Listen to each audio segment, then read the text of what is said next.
আসসালামু আলাইকুম দর্শক, welcome back to my channel happy with Monas world. আমি আজকে আপনাদের সাথে ঝালমুড়ির রেসিপি শেয়ার করব।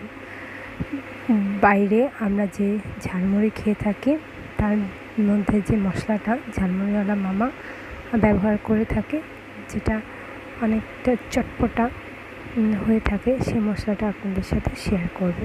চলুন রেসিপির উপকরণগুলো বলে দিচ্ছি।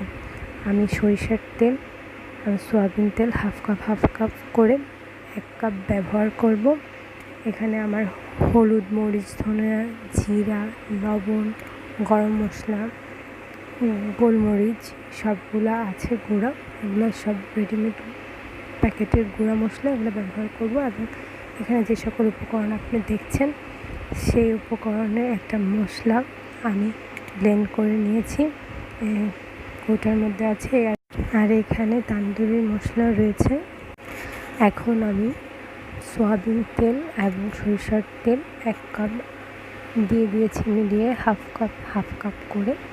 তারপর তেলটা যখন হালকা গরম হয়ে যাবে তখন আমি 1/4 কাপের মতো পেঁয়াজ বাটা এবং আদা রসুন পেস্ট 1 টেবিল চামচের মতো দিয়ে দিব। তারপর ভালো মতো এটা আমি কিছুক্ষণ ভেজে নেব। আপনাদের বলে দিচ্ছি, আমি যে সকল আস্ত মশলা দেখিয়েছিলাম সেগুলো আমি সব একত্রে করে জয়ফল, জয়ত্রী, লবঙ্গ, এলাচ, দারচিনি সব মিলে আমি একটা গুঁড়া মতো তৈরি করে নিয়েছি। এখন আমি এই মশলার মধ্যে 1 চামচ হলুদ, 1 চামচ মরিচের গুঁড়া, 1 চামচ ধনিয়ার গুঁড়া, 1 চামচ জিরার গুঁড়া এবং 1 চামচ গরম মশলা, যেটা রেডিমেড গরম মশলা, এবং সামান্য পরিমাণের গোলমরিচের গুঁড়া হাফ চামচের মতো। আর যে গুঁড়োটা আমি তৈরি করে নিয়েছিলাম সেটা 1 চা চামচের মতো দিয়ে দিয়েছি। লবণও দিয়ে দিয়েছি আমি স্বাদ মতো। তারপরে আমি এটা ভালো করে কিছুক্ষণ এই মশলাটা কষিয়ে নেব। আমি এখানে কোনো প্রকার পানি ব্যবহার করব না। আমি যখন আদা রসুন পেঁয়াজ ব্লেন্ড করেছিলাম তখনও এখানে একটু পানি ব্যবহার করা হয়েছিল, ওটাই আমার এখানে কাজে লাগবে। আমি এখন যেই তান্দুরি মশলাটা সেটা দিয়ে দেব। আমি শানের তান্দুরি মশলাটা ব্যবহার করেছি, আপনি যে কোনো ব্র্যান্ডের ব্যবহার করতে পারেন। তারপর এটা আমি ভালো করে মিশিয়ে এটা আমি আস্তে আস্তে কম জালে আমি চুলার আঁচটা একদম লো আঁচে রেখে সময় নিয়ে ভালো করে জাল দিয়ে নিতে হবে। এখানে আমি আস্ত সরিষা আপনাদের দেখিয়ে দিচ্ছি। অনেকে সরিষা বাটাটা ব্যবহার করে থাকেন, চাইলে আপনি ব্যবহার করতে পারেন। আমি যেহেতু সরিষার তেল ব্যবহার করেছি তাই আমি এখানে কোনো প্রকার সরিষা বাটা ব্যবহার করব না। আপনারা আমি যেভাবে তৈরি করেছি সেভাবে আপনারা তৈরি করে দেখুন।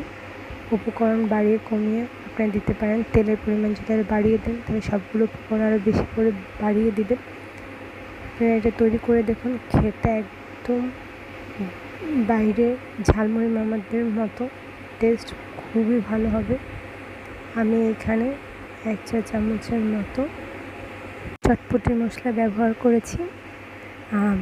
এবং আমি বলে দিচ্ছি, যারা বাসায় তান্দুরি মশলাটা থাকবে না বা আস্ত গরম মশলাটা থাকবে না, তারা চিন্তায় পড়ার কিছু নেই, এই দুটো আপনারা স্কিপ করতে পারেন। কিন্তু আস্ত সবগুলো মশলা দিয়ে ভালো করে গুঁড়ো করে এটা ব্যবহার করলে যে একটা সুঘ্রাণ আপনারা পাবেন একদম বাইরের দোকানদার মামাদের মতো।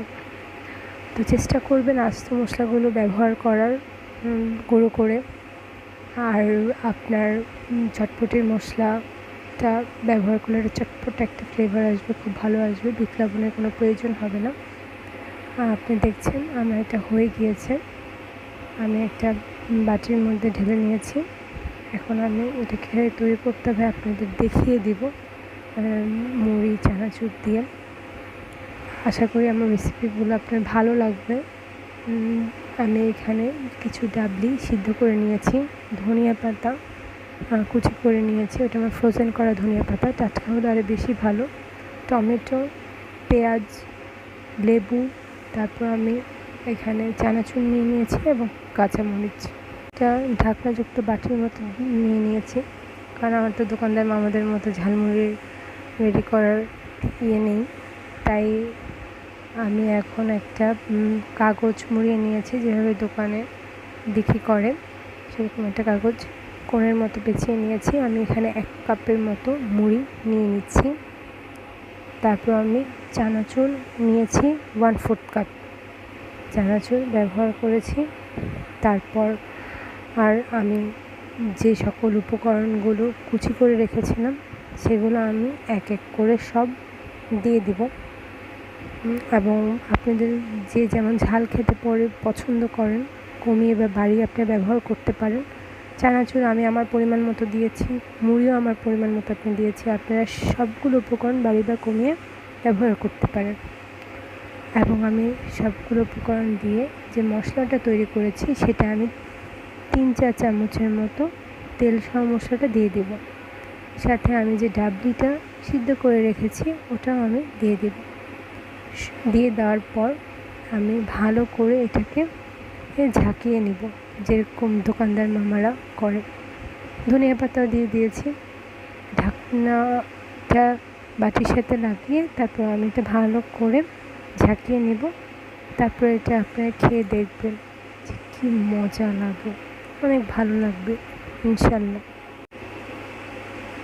আপনারা এই রেসিপিটা যদি আপনাদের ভালো লাগে এবং আপনাদের একটু উপকারে আসে, যারা এখন এই সময় বাইরে ঝালমুড়ি মিস করছেন আমার মতো, এবং যারা ঝালমুড়ি খেতে খুব পছন্দ করেন, এভাবে তৈরি করে দেখেন, আপনাদের কাছে খুব ভালো লাগবে। হচ্ছে বললাম, যদি তান্দুরি মশলাটা না থাকে বা আপনার চটপটির মশলাটা না থাকে, তাহলে একটা চাট মশলার মতো আপনারা তখন বিট লবণটা ইউজ করতে পারবেন এবং চটপটির মশলার পরিবর্তে। এবং যে আপনার গুঁড়া মশলাটা থাকবে গরম মশলা প্যাকেটের, সেটা ব্যবহার করলে চলবে, কিন্তু আস্ত মশলাটা গুঁড়া করলে বেশি ভালো রেজাল্ট পাবেন। এখন দেখেন, দেখতে পুরা দোকানদার মামাদের মতো। এখন এটা আমি একটা ঠোঙার মধ্যে নিয়ে নিব, এবং সাথে গরম গরম চা, বিকালের নাস্তার জন্য পারফেক্ট। আপনারা বিকালে হালকা গরম হালকা ঠান্ডা এই আবহাওয়ার মধ্যে এই ঝালমুড়ি মাখানো এবং আপনারা সাথে যদি গরম চা, তাহলে তো বিকালের নাস্তার আর কোনো কিছুই লাগে না। আমার ভিডিওগুলো যদি আপনাদের ভালো লাগে, প্লিজ আমার চ্যানেলটি সাবস্ক্রাইব করবেন, পাশে থাকা বেল আইকনটি ক্লিক করে অল বাটনে প্রেস করবেন, এবং আপনার ফ্যামিলি ফ্রেন্ডের সাথে বেশি বেশি শেয়ার করে আমার পাশেই থাকবেন। আল্লাহ হাফেজ।